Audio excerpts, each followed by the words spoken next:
Doing a news program that focuses on the media and then covering a story on your own news organization comes with possible career implications. But there's no avoiding this one. The sudden and surprising resignation of Wada Kanfar, Al Jazeera's Director General and the network's figurehead, has all kinds of people asking questions. Those who watch the network are wondering if Kanfar's departure and his replacement by a member of the Qatari royal family, a non-journalist, signals a reining in of one of the most distinctive voices in the global media landscape. But Kanfar argues that you, the viewer, are the reason that that won't happen. That Al Jazeera's audience will not keep tuning in if the network changes its journalistic approach. Our starting point this week is a little close to home. It's the news of a change at the top at Al Jazeera's headquarters in Doha.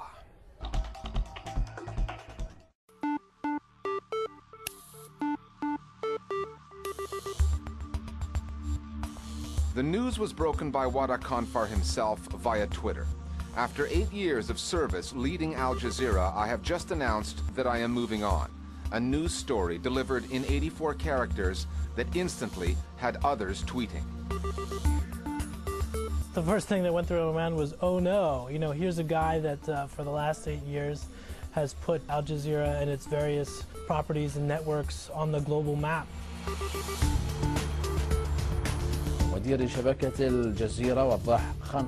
This was big news in the Arabic media space, which is hyper-competitive and opinionated.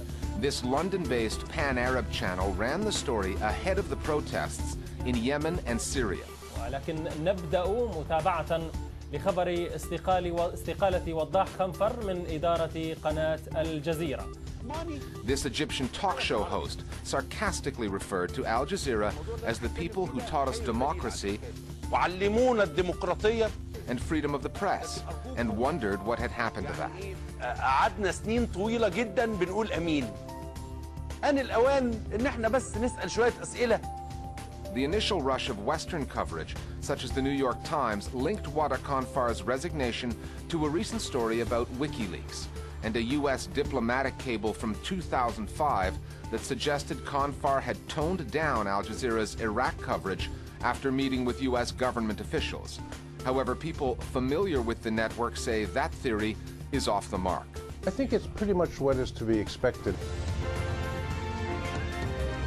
because you're dealing with this extraordinary organization, Jazeera, that has provided the single most important political challenge to Western colonial domination, probably in the modern Arab world. So I think the speculation is normal given the nature of the personalities and the politics of the story. If you actually read what was in the WikiLeaks cables, it's pretty clear that, for one thing, this kind of stuff where diplomats come and complain about news coverage happens all the time. It happens to us at Foreign Policy, and when we make a mistake, we'll fix it. That doesn't mean there's any kind of conspiracy.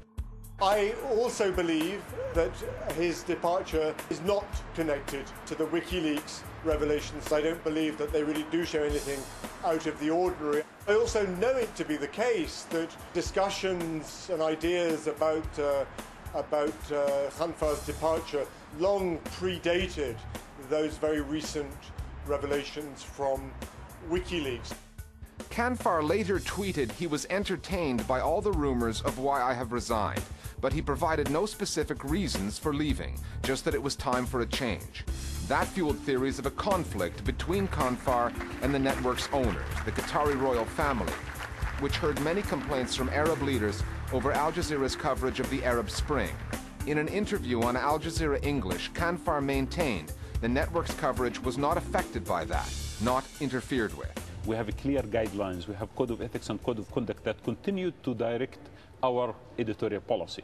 Again, independence is the core value that Al Jazeera stood in this region for years, before the revolutions, before we saw Hosni Mubarak step down and Zayn al-Abidin steps down.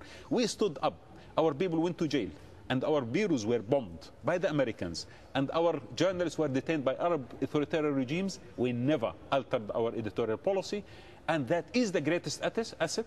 Kanfar was also queried about his successor. Your replacement is a member of the Qatari ruling family. Do you think that's going to mean changes for Al Jazeera's coverage? Sheikh Ahmed bin Jassim Al Thani is a member of the Qatari royal family, and the fact that he's not a journalist has the media world asking if his appointment means the end of the hard-charging journalism Al Jazeera has become known for.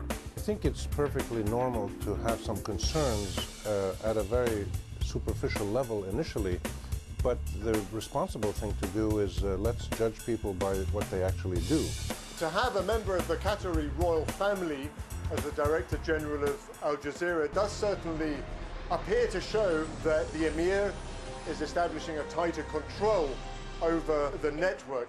But at the same time, if the Qataris remain as sharp and as intelligent as they appear to be in what they do, they will understand that making Al Jazeera appear to be too subservient and would alienate and turn off the very large numbers of people in the Middle East and indeed around the world who see it as a very, very powerful and positive force for media freedom. So we have to see what he does, and hopefully there will be sufficient accountability both from the top and from the bottom, from within the organization, from within the royal family, and from, most importantly, from society as a whole that demands good journalism.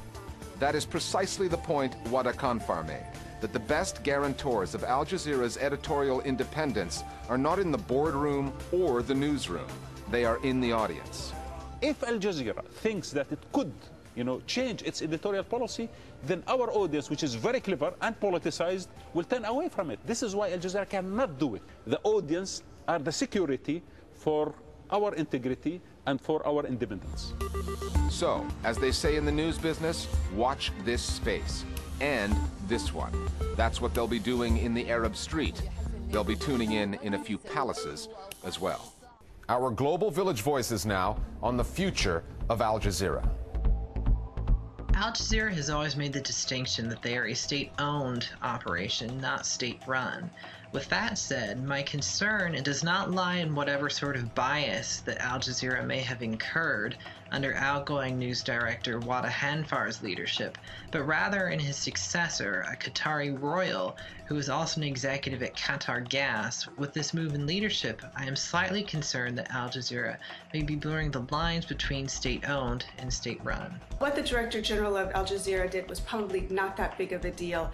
It does remind us that you can't just go to one place for news. And also, news stations have a lot of pressure being put on them, whether it be from the sources of funding that they're getting, or from governments, or from their viewers itself. Right now, Al Jazeera English is seen in 2 million American cable households. Al Jazeera, or the island, is not in isolation anymore. The channel's in-your-face coverage of the violent turmoil in the Middle East and Libya's emerging civil war has grabbed it a cozy primetime slot with the U.S. And recent WikiLeaks claim Al Jazeera's now Director General had ties to the CIA. What they detail is that basically the U.S. government has been monitoring Al Jazeera, the Arabic channel, before the English channel started, and then after the English channel was there, they monitored Al Jazeera English as well. They went through the website, both English and Arabic, and they kept a detailed list of things that they found inaccurate, inappropriate, journalistically questionable, or simply that they didn't like. And then they would sit down with Wada and they would discuss these points. Stepping into the open seat, a member of the royal family, fueling fears Doha's voice will get louder. The Arabic service was duly criticized for being partisan and seeming to reflect certain elements of Qatari policy. Hints of new angles came much earlier this year when Arab regimes started to crumble. Tahrir Square has become a pivotal landmark in the Arab world and a symbol of the spring uprising. But the events here in Tahrir also signaled a turning point for Al Jazeera. A once vilified anti-American channel labeled extremist is now called real media by the State Department, as their coverage is just in line with U.S. support of a series of regime changes in North Africa and the Middle East. The target that was set up from the beginning is to transcend Al Jazeera into an international news network. And that they did. But the channel used to send messages from Osama to Obama and were called Al-Qaeda TV. What Al Jazeera is doing is vicious, inaccurate, and inexcusable. Now Al Jazeera is getting live shout-outs on local U.S. networks. It soon might be coming to your cable box right here in our area. This is a situation where media has become almost a combat zone in itself, and who controls media. We see it with Fox News, we see it with other channels around the world, now we're seeing it with Al Jazeera. I think the U.S. will try to influence Al Jazeera even more. And perhaps praise more. Al Jazeera has been the leader in that are literally changing people's minds and attitudes. Al Jazeera is setting the news agenda. Or is it? Anissa Nawe, RT, Cairo. Thank you very much indeed for your time. Thank you for joining us.